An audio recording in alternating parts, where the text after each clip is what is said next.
can wear pants. I can wear a top that shows most of my body. And I continue to do so because of all the women who fought for that. Women got the right to vote 102 years ago. That's it. There are women older than that on this planet. If there was one thing that you wish men understood better about women, what would it be? Pick your damn clothes up off the floor. What was that again? I couldn't hear. Pick your damn clothes up off the floor.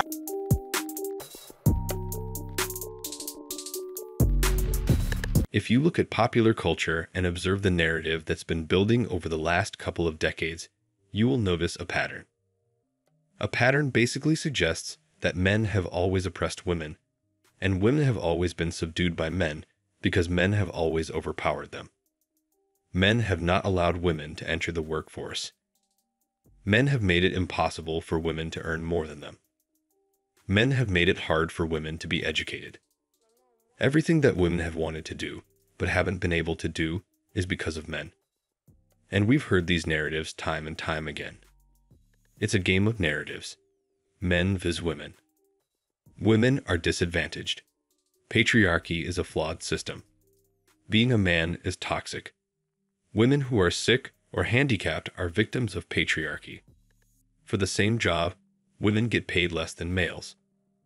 Blanket narratives paint all men with the same brush.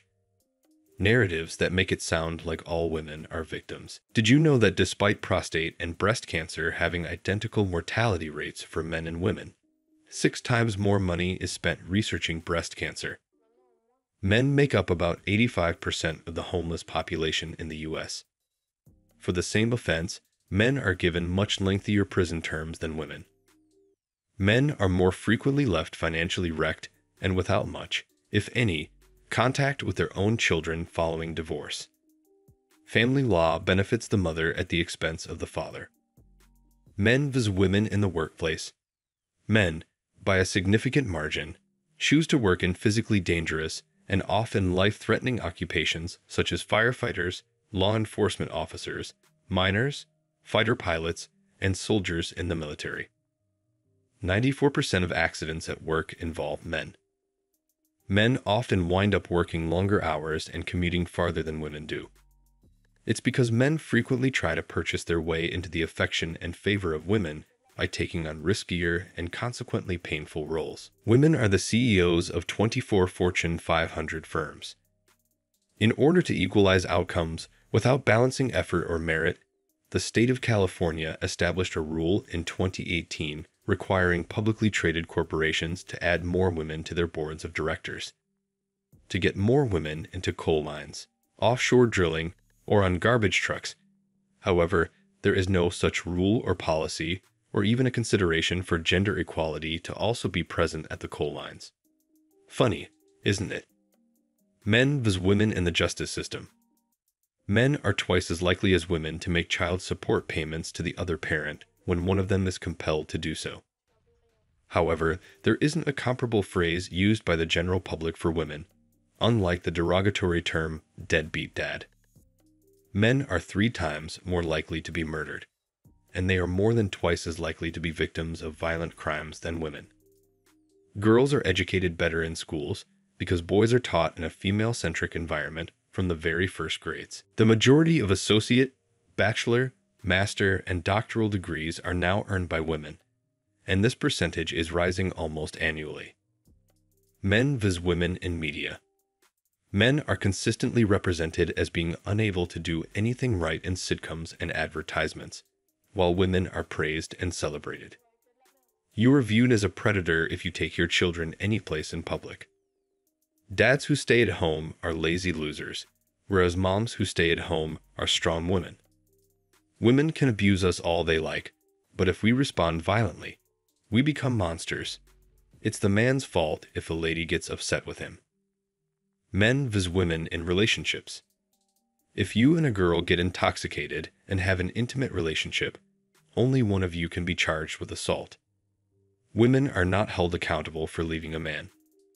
Men who dump women do so out of fear of commitment. While believing a girl to be overweight is unacceptable, believing a guy to be overly short is acceptable. Feminists are attempting to devalue men and elevate women. They seek to establish a matriarchal society instead of just abolishing the so-called patriarchy. Feminists are in a power struggle. Manliness is deemed poisonous. They spread falsehoods about the wage gap, patriarchy, and male privilege. Equality or no equality. They have no interest in equality. They merely wish to sow discord between the genders. They suppress and cancel activities they don't like International Men's Day, while simultaneously fighting hypocritically for free expression. They would battle for rights like going topless in public. They want to go for a casual stroll half-nude and topless, and then complain about harassment or even the fact that men were looking at them. They are not advocating for reproductive rights, equal pay, or any of those things. They don't want more privileges. They already have them. What rights do men have that women don't? Where did all the laws that protect women and hold men accountable originate from if we are a patriarchal society? If the wage gap is true and women can perform equally well with less pay, wouldn't it make sense for a corporation to hire only women? The goal of the feminist movement has never been and will never be equality. It has to do with power. Feminists are at odds with men and are working to weaken them. Being a protected class and having equality are totally at odds. You can pick either one or the other. Dating feminists comes with its own price. Many feminists are easily angered about trivial matters, just like how they respond when men make jokes. An essential component of the feminist psyche is outrage. Currently, women are more likely to allow their emotions to cloud their ability to reason.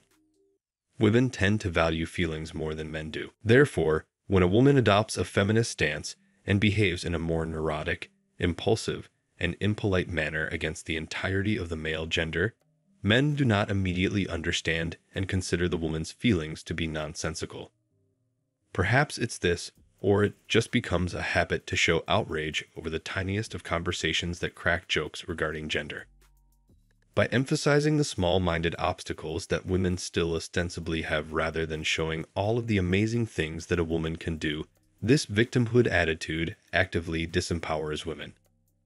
When it comes to dating, feminist women often assume victim mentalities in an effort to vent their resentment and frustration at the falsehoods they continue to spread, such as the idea that women are paid less for the same work and to gain an advantage over their partners. Modern feminists feel pigeonholed by the structures that many couples flourish in and yearn for freedom from a traditional way of life. The feminist would much rather forego marriage and having children with her husband in favor of dominance and a fast-paced profession. She doesn't understand how men and women in relationships can both be leaders in their own particular ways because she wants to be an alpha and wants her lover to be her beta. There is nothing wrong if you are drawn to a certain field of work, though. It is admirable to be passionate about a cause or an art form or want to employ your special talents. However, this might backfire in the dating scene if a woman prioritizes her profession over developing personal relationships. All in all, dating modern women who are also feminists is a completely different ballgame that men would rather avoid. Thanks for watching the video. Please like the video and don't forget to subscribe to the channel.